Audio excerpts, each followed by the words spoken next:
We begin with our opponent, and that is Syracuse. We're certainly aware of them and really look at what they did last week, nearly 600 yards in total offense. And certainly if you just looked at the statistics, you'd wonder how they didn't win that football game. But certainly have a lot of respect for Scott Schaefer, know him very well. We got a chance to battle a lot when he was at Western Michigan, and know their offensive coordinator and defensive coordinator. They're a well-coached football team. I think, again, you start with Terrell Hunt, their quarterback, big, physical, multi-dimensional quarterback who can run it and throw it. A veteran offensive line. If you really look at the amount of starts that they have on the offensive line, you can see why they've been effective offensively. Depth at the running back position. Defensively, really like their defensive ends. They do a great job, but I think the scheme is outstanding. Coach Bulla, their defensive coordinator, does a very good job of mixing things up. Get you in third down, and again, this has been part of Coach Bulla and Scott Schaefer's hallmark. They do a great job of bringing different pressures out of their three-down packages and again, really confuse the quarterback and make it difficult for you. So we have our hands full there. We're going to have to do a great job with, protections and making sure that we, take care of down and distance. That's going to be really big for us. Some individual players, obviously, Cameron Lynch, their will linebacker is all over the field. You have to identify him and know where he is. And again, I really like the way, Robinson and Welch play at the defensive end position. And again, some veteran inside guys as well. So a lot of respect for Coach Schaefer, what he's done, working up through the ranks, and now what they're doing offensively is very impressive. And we know they're going to play their very best. Playing in MetLife on national television, our guys know that, just taking what Purdue did against us and how they played, we expect the same thing from Syracuse. They're going to play their very best. So with that, I'll open it up to questions.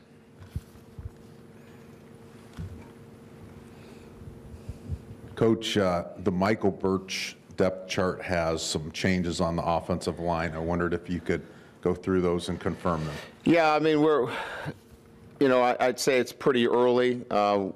He was bugging me to get something out, and it's really premature, but he doesn't have a lot to do in his life, so he likes to get stuff out. He's just recently married, as you know, and he likes to spend a lot of time in this office. So he's married to a wonderful gal. I don't mean any disrespect in that regard, but it's too early. We're trying to move the pieces around on the offensive line so you can see some of the changes there that we've moved, and we're still in the process of figuring out what the best five are on the offensive line. So you're seeing an early glimpse of moving some guys around on the offensive line. We haven't made a final decision on that. Christian Lombard, obviously, you're seeing at right tackle right now. Couple things there. He started 12 games in an undefeated regular season for us at right tackle. So he's got a lot of experience there. Matt Hegarty played a lot for us at the end of last year when Nick Martin went down. The only guy that doesn't have a lot of experience at the position that he's playing right now is Nick Martin. But we feel like he's one of our strongest offensive linemen. So we're still in the mix of trying to find the right five guys, and so I think it's probably too early. We need a couple more days before we really solidify that. And is anybody that's not listed first still in the mix? Like, is McGlinchey still an option? Oh, absolutely. We're still working. Hanratty, and he's still in the mix, and McGlinchey is definitely in the mix. Both those guys are working in the first group, and we're still rotating those guys in.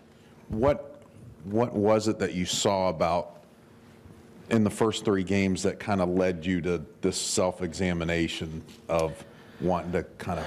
Well, you can see that we moved two bigger guys inside, right? So, a 320-plus right guard in Elmer, and one of our more physical players in Nick Martin at left guard. So physicality at the guard position, more than anything else, is what we were looking for at that position, and felt like Matt could handle the center position. He went through the entire spring and has games under his belt when Nick went down last year. So, you know, if we felt like we were going to go with an inexperienced center, it probably would have changed our mind. But we think we created some things there that we're still looking at. But, you know, on your left side now, arguably you have, you know, two outstanding players in Stanley and Martin working together on the left side. You create a left side now that's very visible. And then a big athletic right guard in Steve Elmer. How is the Torrey Hunter experiment going? Does it look like he's finally going to get to play? And what about Amir at that same position? Yeah, well, Amir is out. He will not play this weekend. Torrey is being pressed into duty. He practiced aggressively, I would say, would be the word that I would use yesterday. He felt pretty good at treatment this morning, and we'll aggressively move him again today and expect that that continues, and he'll get his first action this Saturday. So it's no longer an experience or an experiment. It's going to be an experience for him. It'll be his first game experience on Saturday. And is Amir longer term beyond Syracuse, you think, or? He's responding pretty well. He had his second PRP treatment yesterday. I think we start moving him around at the end of this week and then kind of see where he is next week. But I would say that he gets closer next week. He's more questionable. He's out this week. I'd say he's questionable for next week. And Collinsworth, I'm assuming that he gets reintroduced this week? He practiced with us yesterday. We were very pleased with what we saw yesterday, and I think more importantly, he was pleased. I think our team of sports medicine and strength and conditioning staff has done a great job of getting him prepared and ready, and I believe that he's going to be able to help us on Saturday. Does Elijah's level of play make that a more difficult divvying up of playing time? I don't think so. I don't think it really affects Elijah's situation at all. And then as far as the Frozen Five, what information have you asked about? What information have you received along those lines? Yeah, Friday of last week I was informed that the academic committee has been formed officially, and that they will, if all things move in the manner that they're hoping and that they're able to get through all of the information, that the 5 student athletes will get their hearings concluded by the end of next week. Coach, looking at the red zone offense that you've had, what tweaks have you put in this year that you took away from last year that you've redone this year? You know, I think there's probably a little bit of, you know, play calling, you know, from my perspective, that, you know, I think, you know, it's always a style of play calling in the red zone that plays into it, where you're looking at, you know, touchdowns, and if you don't get touchdowns, you're kicking field goals. And I think Everett's very good with the football. I think the quarterback has a lot to do with it. He's been, as you know, he's, knock on wood, he's gone on a long streak here, not turning over the football. I think your quarterback management in the red zone is very, very crucial. So I'd say play calling and your quarterback makes a big difference in that area. And I think, you know, to a large degree that, you know, we're utilizing, you know, some of the skill guys, the wide receivers that can go make some plays down there.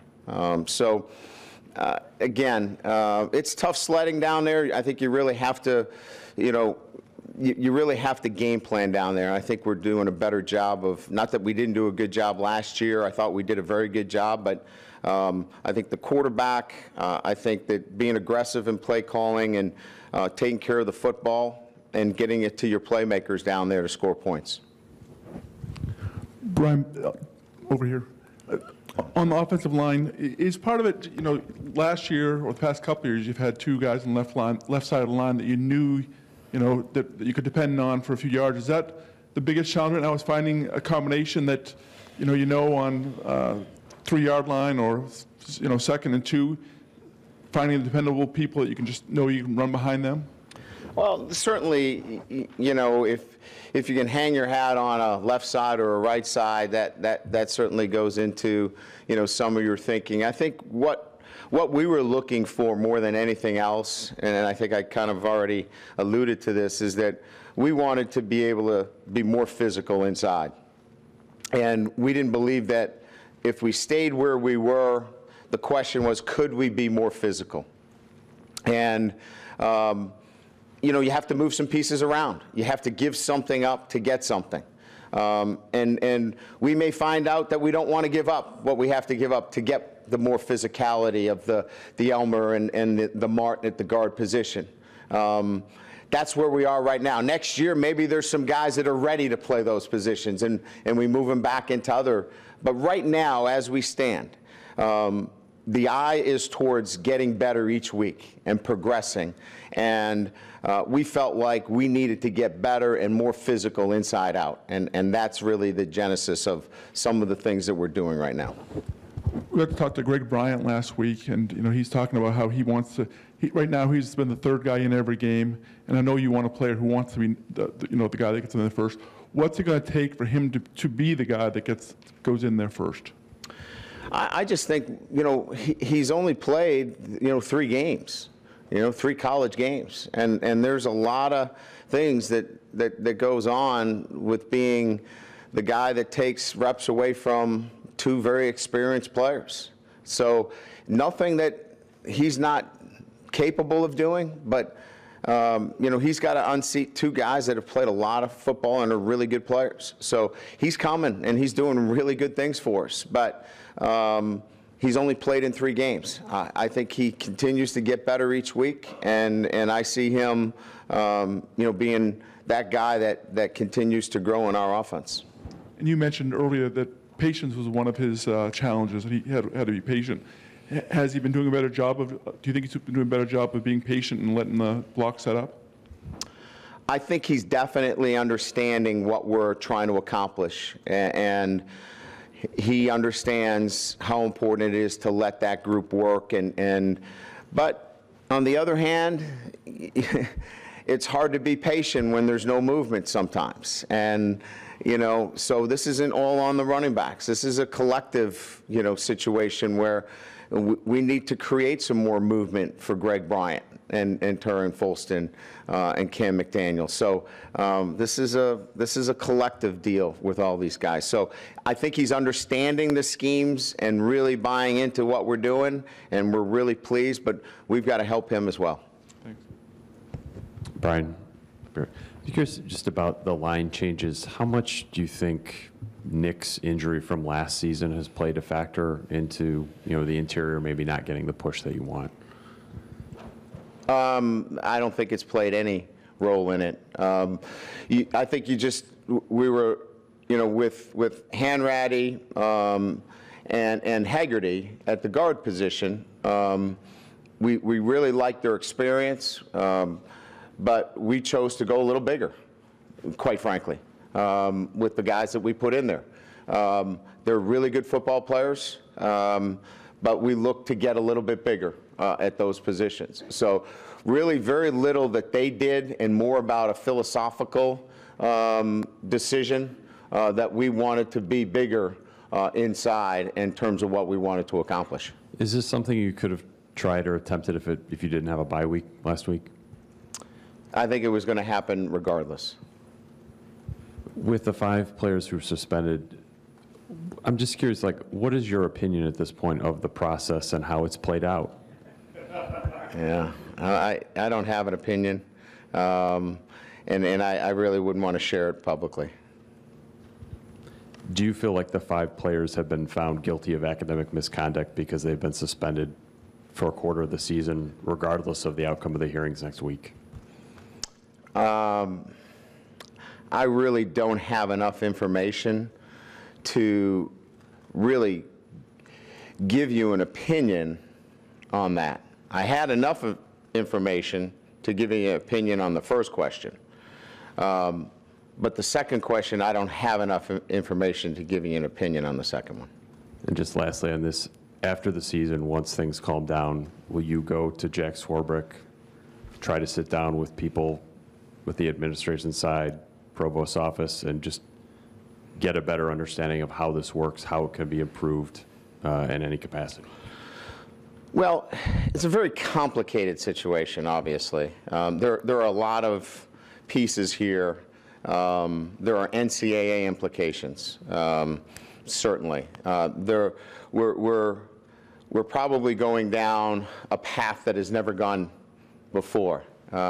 So there are things there. But certainly these are dialogues that Jack and I are having, not after the season, we're having them as they occur.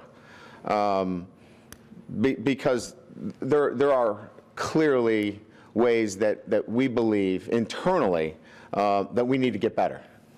And so we don't wait until January to have those conversations. We're having them right now. Thanks. Yeah, my pleasure. Brian, when Jack came to you two and a half years ago with this ACC idea proposal, what excited you most? Was it maintaining the independence? Was it the bowl lineup? Was it getting to the Southeast more? What was kind of your reaction to all this? Well, you know, there are different options.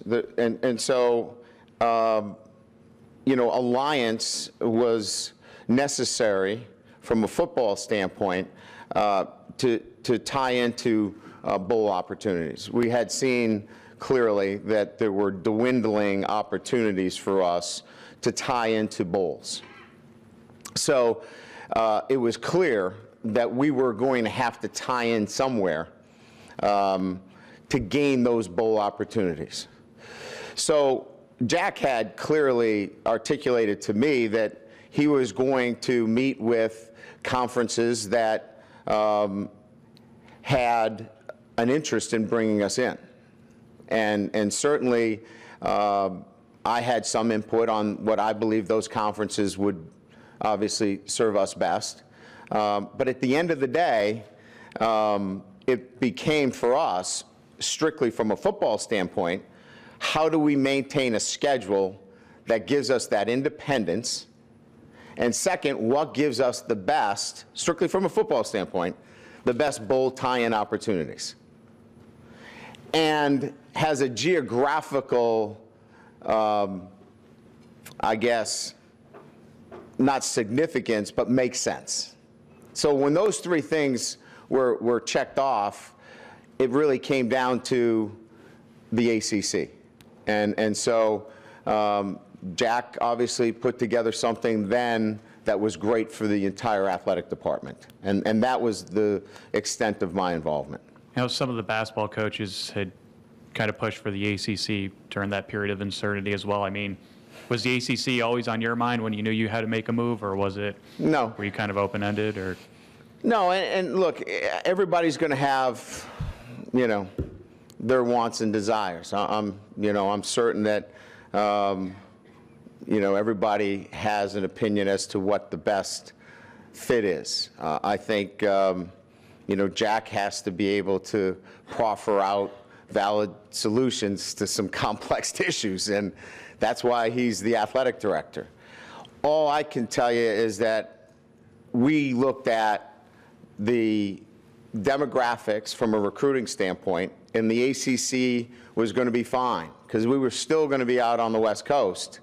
So when we were checking all the boxes, there was no objections from my end as it related to the ACC. Going back, you mentioned a little bit in your opening statement, I think you had the rarity of facing Scott Schaefer twice with two different teams in one season. I did. Any recollections of that and what stands out about his defenses? They're a pain in the butt. He does a very good job of They live on taking the football away. They live on big plays. If you look at, what they do defensively, they've got an answer for virtually everything.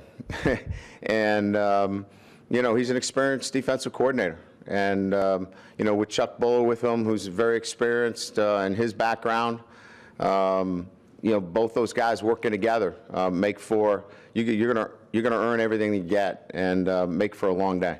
Thank you. Brian, up here, getting back to the offensive line, if that lineup sticks, the one that is published here today, you have 4 guys in a new position, and you said you might not want to go down the road that you discovered with the shifting. Is there a concern about chemistry? 3 out of the 4 are really not new positions for him, right? Christian started 12 games in our, the year we went undefeated. Steve Elmer was a starter at right guard all last year, and obviously Matt played a number of games for us last year and was there all spring. So there's a real comfort level for those 3 guys at that position. The only guy that is really feeling like he's learning a new position is Nick. Even though the configuration is different in how they move in accordance with each other? Yeah. I think it's really about when they're at that position, it's their comfort level lining up at right guard, right tackle, and center. That choreography comes in time. That will take time, that choreography, if you will. I think what was more concerning is if they were all in new positions. That would be more concerning because now it's an adjustment that would take so much longer, and one that you may be hesitant to make at this time of the season. And let me see if I can follow up on Pete's question, maybe from a little bit different angle about the 5. Yeah. I think some of the parents of the 5 have expressed kind of being left in limbo. Would you like to see at least the communication between Notre Dame and the players involved improved? It's a really, when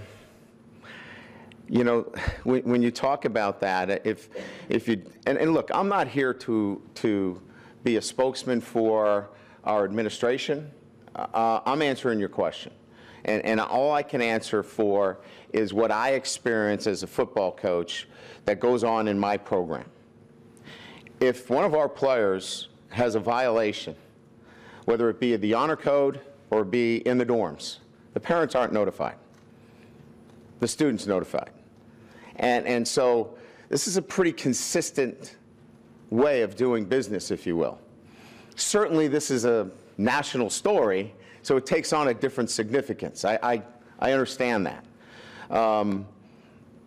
And the time element has obviously changed the dynamics here as well. But on a consistency basis, on a day-to-day basis, if it's about drug testing, if it's about a violation in the dorms, if it's about an honor code violation, it's the student that is on the front line. And it's the student that's dealing with this directly. And it's the student that then talks to the parents about it. So from that standpoint, I have seen a consistency. And again, I'm not here to be the sound piece for our administration. I'm just telling you what I experience as the football coach on a day-to-day basis with our players as it relates to those items. One more question regarding this. You said that Notre Dame may be going down a road that it hasn't gone down before. Do you have some knowledge of beyond these 5 and the possibility of vacating wins from previous years? Yeah, I do not have any knowledge of vacating wins or NCAA implications. I have not been informed of that, and whether that is impending. I think I would have been informed of all of those things if we were in that kind of immediacy, if you will. What I do know is that a committee of this fashion has not, in my understanding, been set up before. So that was my reference to we're going down a new road here relative to the 5 players that are currently suspended. Thanks. Yep. For your coach. Following up kind of on Tom with the Greg Bryant situation, Are you comfortable with putting in a running back like every series, or if somebody were to get hot in a certain series, like last year, Tarian against Navy or Cam against BYU when he had 24 carries, would you be comfortable in constantly feeding them the football for more than one series? You know, I really, I think, have tried to answer this question. You know, we have 3 running backs, and we value all 3 of them. But we also know that they have different styles. And I think we're evolving as to, you know, where can we best utilize all 3 of them? Who do you want to be on the field in third down situations where the back is integral to pass pro? Who do you want on the field in 4th and short? Who do you want on the field in P and 10 and openers? And I think that that's what we're getting to. So to answer your question, I put a lot of that on Coach Alford and his ability, and I give him the ability to rotate those guys into the game and get a sense and get in the feel. I'm locked into play calling and thinking about the next play and the next series. I'm thinking about defense and field position and timeouts and management and things of that. He's really locked into those things, but he's been given those directives that we're talking about. So I think we're still evolving and trying to find, you know, where do all 3 of those guys fit into those roles? I was asking more just from the perspective of most great running backs will say they need to be in there like almost every series to find a rhythm, to see what the defense looks like, and sometimes it's the 3rd or 4th or 3rd, 4th quarter where they really start to see that. Does that maybe not enable them to have that type of look or grasp of what's going on during the course of the game? I think you could make that case. Fairly, you could make that case. On the other hand, we think that we, as a group, can maximize where we are with the 3 of them. But you could clearly make the case that choose 1 or 1.5 and go with that guy. We haven't got to that point yet where we're saying it's that running back, he's the guy, he's going to get the bulk of the carries, and the other 2 guys are going to fight for the scraps. We haven't got to that point yet. You would prefer more of that type of offense where you would have that one? No, I wouldn't say that I prefer. I'm saying that where we are right now with the 3 is that we believe that that the sum is greater than any one of its parts. You mentioned a few weeks ago that Malik was taking about 40% of the snaps. Correct. There, is he still doing that? And with so much work that he's getting, is there sometimes a greater temptation to insert him, or is Everett just playing at too high a level to feel comfortable at any time to insert him? He gets 60% of the work on Tuesdays and Wednesdays. He gets about 30% of the work on Thursdays. And there's not a temptation to put him in the game unless he has to be in the game. Everett established himself as the starting quarterback, and he will be the starting quarterback unless the circumstances change. But it's our job to make sure that our backup quarterback is, in fact, completely ready to win if he has to go in the game. And I failed to ask this question before, but when we had the signing day, we saw all the players on scholarship, and it kind of went under the radar in August that Montgomery Van Gorder was also put on scholarship. And what is his role right now, and what enabled him to receive? Well, as you know, we were very thin at that position, and when we had a scholarship available, he was rewarded with a scholarship because it's a very important role to run that scout team. And we wanted to be able to keep, we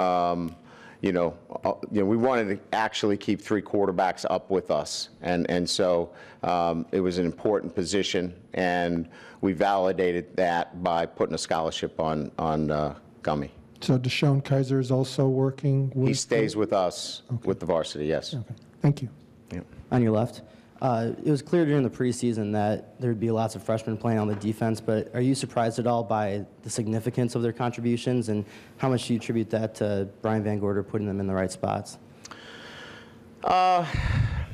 You know, we knew that we were going to have to count on some freshmen. Who they were, we weren't totally clear on. But we did know that we were going to have to count on freshmen. I don't know that we knew what the names were. I think there's two people that we need to look at. I think Paul Longo and what he does to prepare those guys in a very short period of time physically, and Brian Van Gorder. I think those two guys in particular deserve a lot of credit. Paul gets them physically ready, and Brian gets them mentally ready to compete at a very early age. And is maybe that an underrated aspect of having a bye week this early in the season, is the development of those players and getting them more practice time? Hey, listen, every day that we get with those guys is a bonus day, and we used them all. We met on Monday, we practiced on Tuesday, Wednesday we practiced, Thursday we had split meetings and weight training. So we used, we don't normally go the whole week, but we gave them Friday and Saturday off. We came back in on Sunday. So, you know, we used what I felt was as much time as we could get with the kids this week. Brian, I want to slip one more in on the ACC. Obviously, you guys play such a national schedule. Maybe this doesn't apply, but are there any added challenges now that the schedule has taken on kind of a new look? You know, the biggest challenges for us, quite frankly, are playing on national television.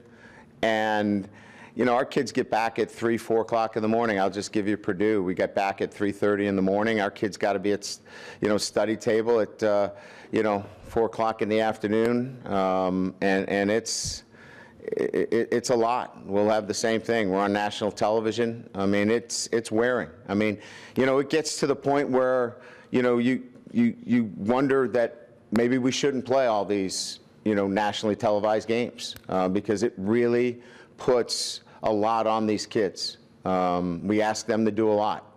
You know, it's a very challenging academic environment. So the ACC doesn't do that to us. Notre Dame, by the virtue of its brand recognition, you know, puts us in that position. The ACC has been great in terms of the scheduling because, you know, we're not out on the West Coast. The travel is pretty good for us. So I don't think it puts any added stress on us from that perspective. Moving on to Austin Collinsworth, as you kind of look at his numbers and his progression, seems like he's improved very steadily during his time here. Could you kind of assess his career? Yeah, well, again, he comes in really as an offensive player. You know, he was a prolific offensive player at his high school, and we started him on offense. Really liked his football intelligence and smarts, and really felt like he could make the transition to defense. And when he did make that transition defensively, we could see that he had, you know, the acumen to do the things that we wanted, to be kind of a leader out there. And so I think what happened is that he just plays hard, first of all.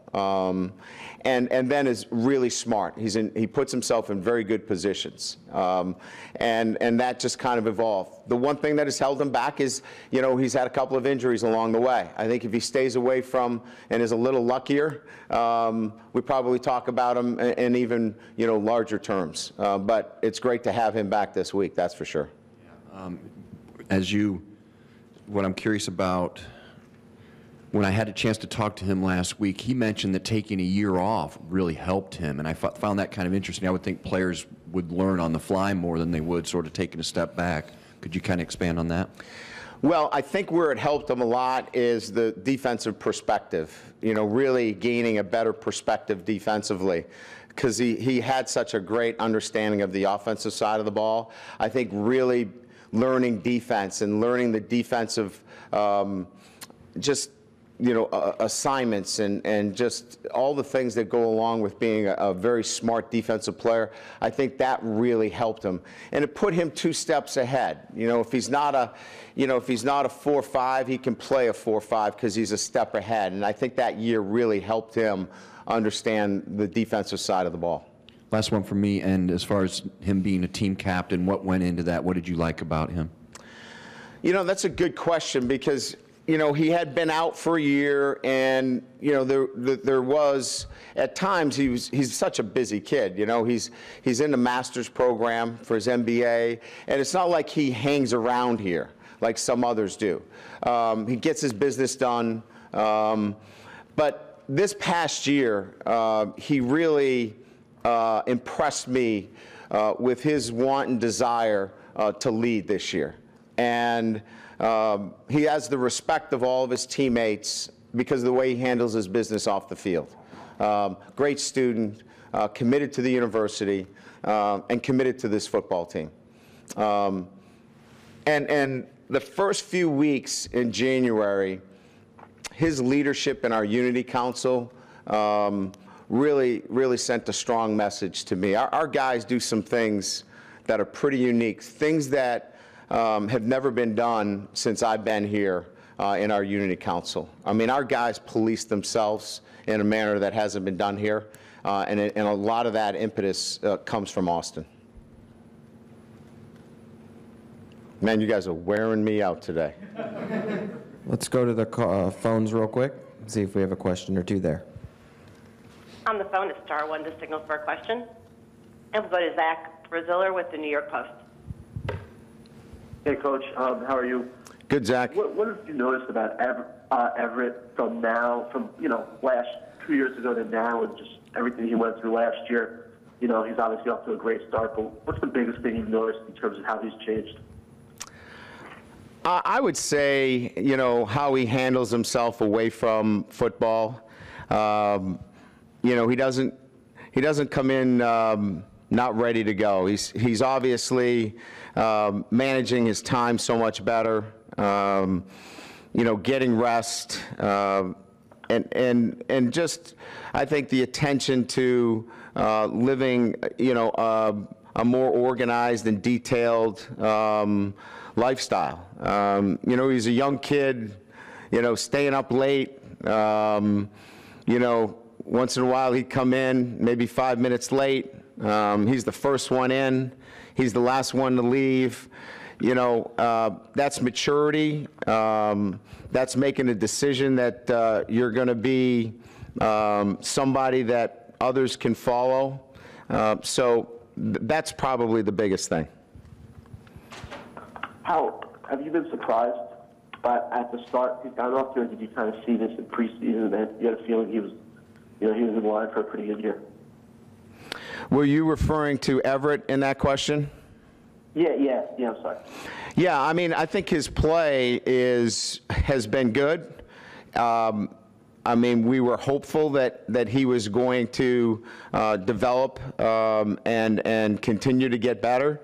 I think would tell you that there's a lot that he needs to get better at, but I think it's been a good start. Again, I think a lot of it has to do with the way he's preparing. So he's preparing so much better than he ever has, and I think it's allowing his athletic ability to really shine in the game. But again, having said that, I think there's really a lot more out there for him to accomplish.